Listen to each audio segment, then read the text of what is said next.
CNN edited a video to make it appear as though Trump impatiently dumped a box of fish food into the water in Japan. The full video showed Trump had simply followed the lead of Japan's prime minister. In June 2017, NBC News reported that Russian President Putin said he had compromising information about Trump. Actually, Putin said the opposite. Do you have something damaging on our president? Well, this is just another load of nonsense. Where would we get this information? The New York Times and CNN shared a story with photos of immigrant children in cages. It turns out the photos were from 2014, during the Obama administration. In November 2019, Newsweek falsely reported that President Trump was spending Thanksgiving golfing in Florida. He was actually in Afghanistan serving dinner to U.S. troops. Good morning. CBS aired a story in March of 2020, supposedly showing a New York hospital crowded with patients. It's all hands on deck in America's hospitals. It was actually file tape from Italy. A week later, CBS News mistakenly used the Italy video again. In May, the BBC and The Guardian reported because Trump wasn't wearing headsets, he didn't bother to listen to the translation of a speech by Italy's prime minister. But Trump was wearing his earpiece in his right ear, as always, said the White House. Newsweek reported Poland's first lady refused to shake Trump's hand, but later acknowledged she did.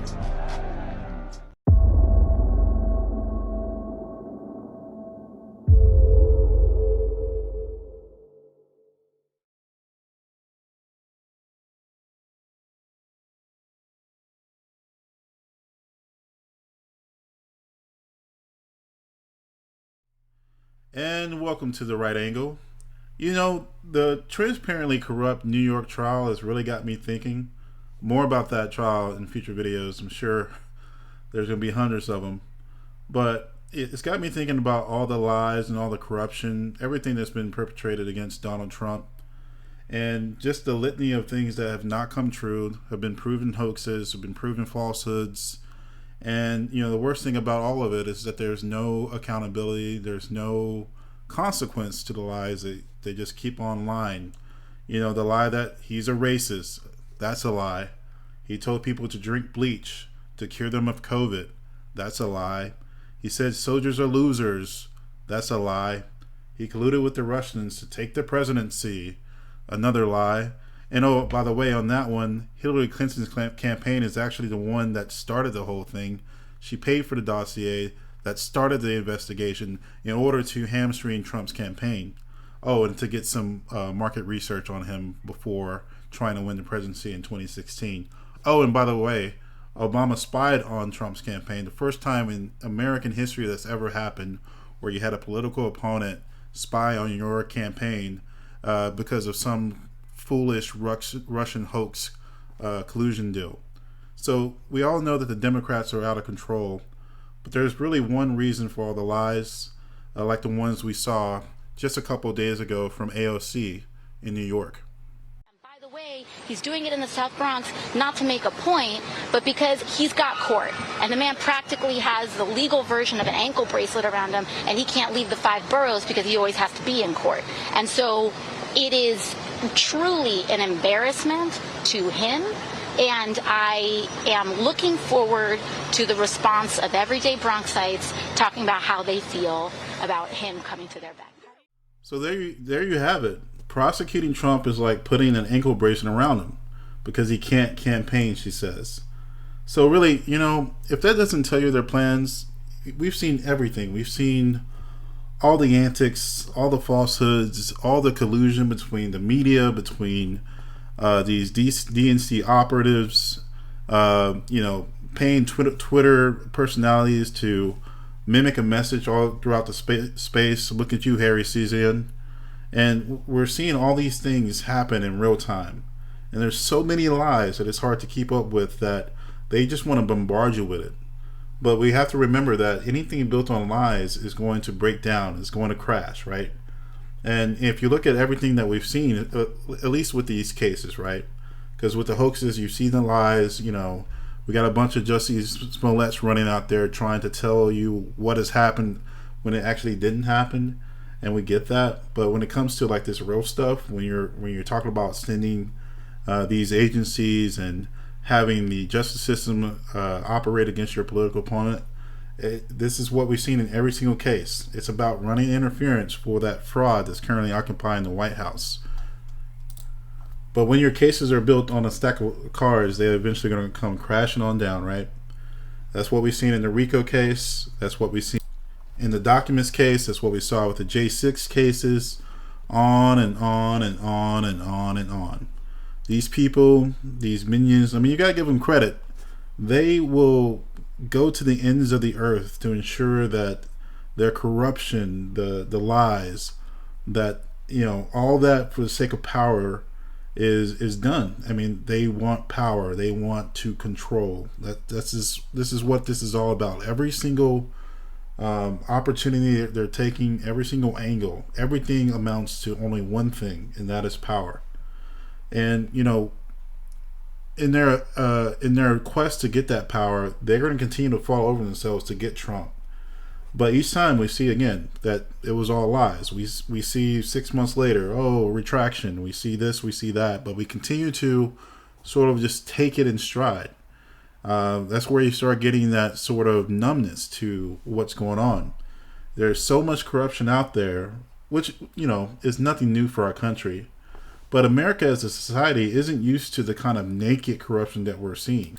I mean, you're talking about 1980s Nicaragua sort of corruption that's happening here in this country now, like we're seeing in the New York trial.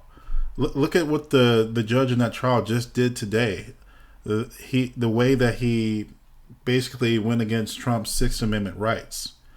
You know, and again, a trial that the federal government rejected, where we have a Soros-backed DA charging Trump for a felony. By the way, that used to be a misdemeanor, where they pumped it up until like a felony. And right now, we're still not even clear on what the hell the crime even is. What is he being charged with?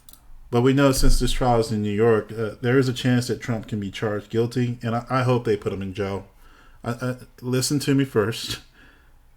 If they put this guy in jail, Trump, I mean, we're going to see a landslide victory. We may see, you know, 40 Republican governorships. We may see every, 40 out of the, except for the bluest states, right? We'll see 40 houses and legislative bodies taking over throughout all the states. Obviously, through the federal government, we'll see a supermajority in the Senate and the House. And we're talking about real change at that point. So I really do hope these people are foolish enough to let their lies lead them because of the power that they seek. But, you know, I'm getting on a bit of a tangent there. I mean, we all know that for Trump in New York, there's not going to be anything where he gets a fair trial. I mean, he can throw a McDonald's wrapper on the ground and they'll charge him for a felony. So now we're at the point of the video where we have to ask ourselves, what is the question? And I think the question here is, why are the Democrats and the greater Democrat industrial complex of progressives, media, social media, Democrats, celebrities, academia, why are they able to continue to lie against Trump with impunity? You know, ask yourself, if you're not within sort of the MAGA crowd or the America First crowd, Republican crowd, if you're listening to this and you're sort of outside of that whole sphere, you know, when you think about Trump, what comes to your mind, right? I think what we're seeing here is simply narrative building. I think the Democrats love a good narrative. They don't care about whether it's true or not. They want the narrative to be king. And you think about narrative, which is stories. We've been built on the stories. It's in our nature, it's who we are as human beings. Think back to when you were a kid. You know, you can still remember the lines of your favorite movie, can't you? And I think as it goes, you know, you tell a lie enough and people will start to believe it. And I think really, you know, that's most of it. And the good thing though is I think that in the beginning that was really more the fact that, you know, there's more trust in the media and these other types, and they would just believe whatever was said, where Trump would have to be under the ropes, and while, you know, he was dealing with a dishonest media, he would have to coordinate and sort of go through those things to really kind of get his side of the story out. But the DNC would kind of relentlessly still attack him, tell falsehoods, outright lie about him, but they were able to get away with it more. But like I said, the good thing is that that's starting to dwindle down now. So building this narrative over time, they think, it has given them sort of this immunity to break every norm that we've had. I mean, look at what they're doing. They're essentially saying that this guy is so bad that in order to save democracy, we have to break every rule there is. We have to trample on his constitutional rights. It doesn't matter. He's persona non grata. He has no rights. And that's just not who we are. That's not who we need to be, and that's not how we should see ourselves. If we look at the ultimate goal of the Democrats, other than gelling their opponents, it's all to gain power. That's all this is about. They want power to control you. And how they continue to charm and bamboozle Americans, I don't know. I don't know why people listen to these media apparatuses and still say, yeah, that's the right, yeah, I believe that. I really don't see how that's happening. But the good thing is, like I said, there's more people out there that are becoming red-pilled. I'll probably be put out the algorithm for saying that, but it's true.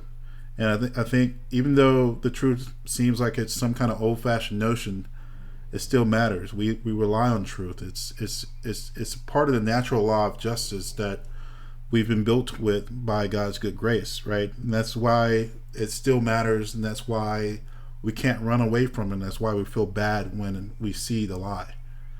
And that's what we really have to think about. But anyway, thanks for joining me today on The Right Angle. And remember, stay curious, ask questions, think critically, and you will find the truth.